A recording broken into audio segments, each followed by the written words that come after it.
Imagine a country that spent months attacking cargo ships suddenly declaring it fully supports charging those same ships a transit fee, and then insisting it should be the one holding the collection tin.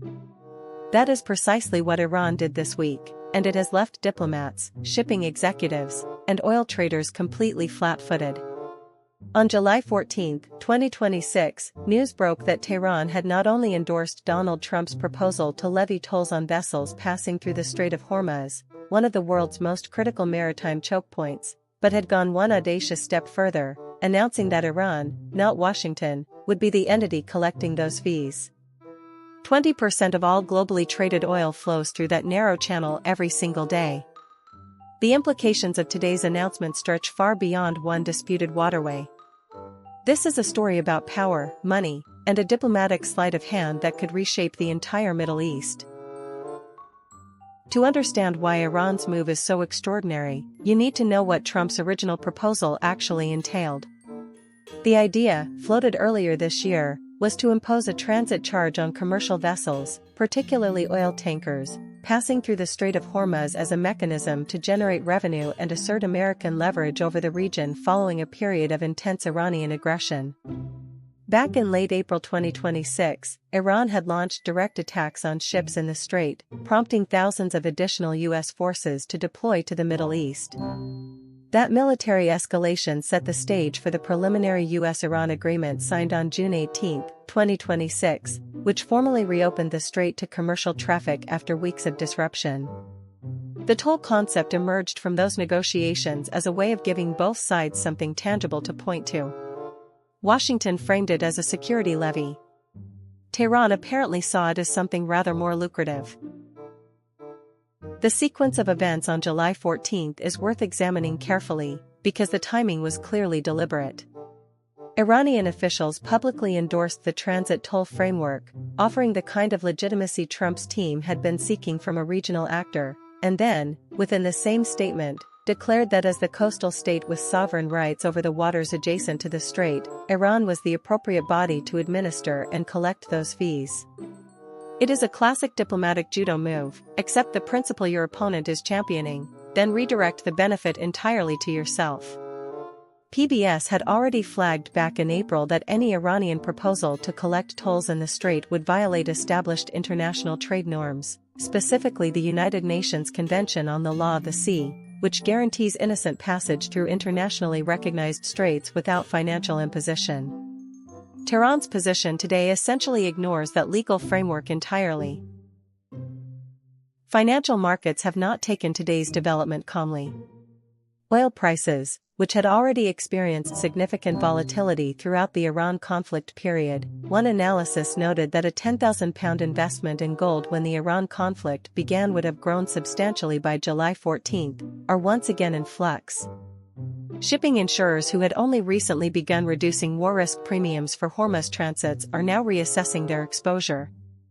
The June 18 preliminary agreement had already generated what analysts described at the time as a market bump, with speculation running high about a durable opening of the strait.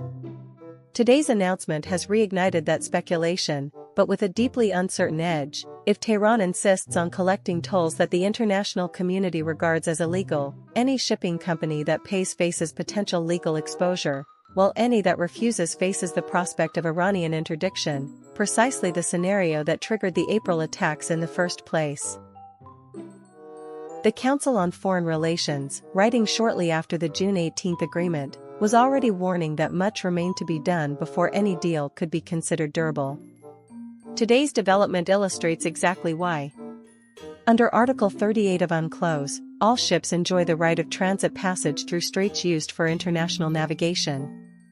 No coastal state, not Iran, not any other, has the authority to charge a fee for that passage.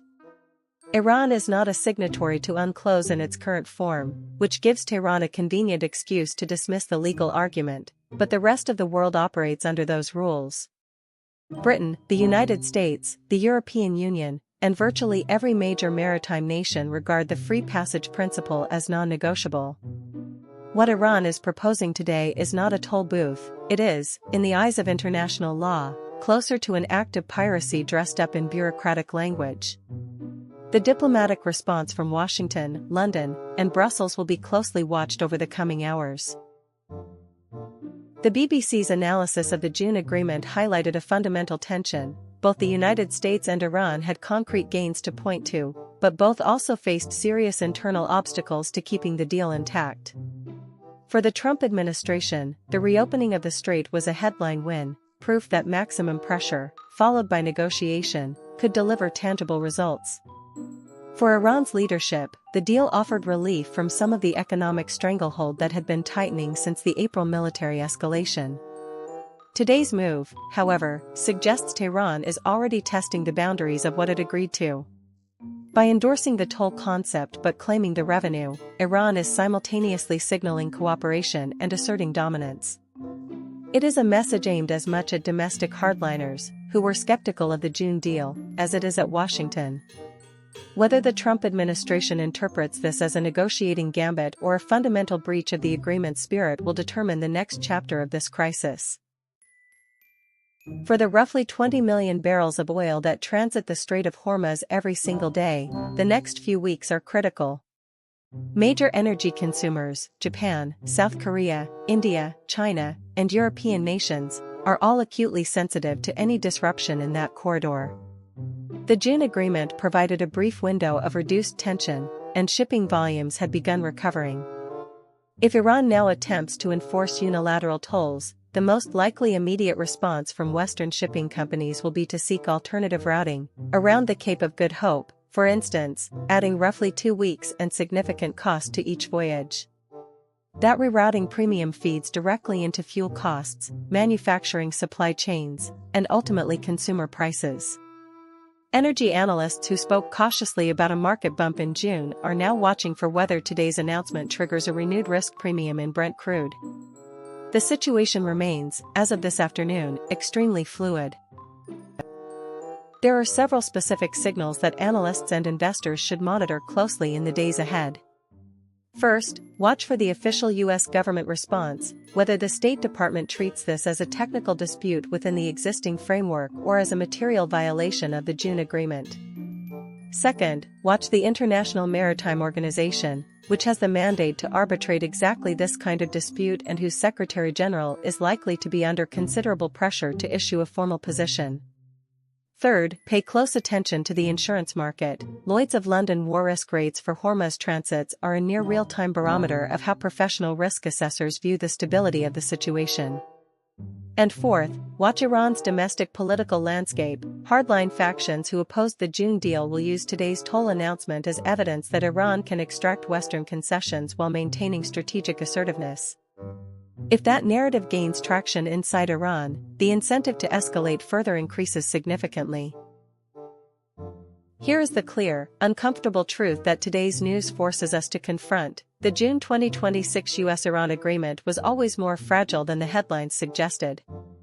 The Council on Foreign Relations said as much within 24 hours of it being signed. What we are watching today is not a sudden collapse, it is the predictable unraveling of a deal that papered over fundamentally incompatible objectives. The United States wanted a stable, open strait and a diplomatic trophy. Iran wanted economic relief and regional legitimacy. Both got a version of what they wanted in June. But Tehran has now revealed that it also wants something the agreement never granted: financial sovereignty over the world's most important oil shipping lane. That is an ambition no Western government, no international body, and no shipping company can accept.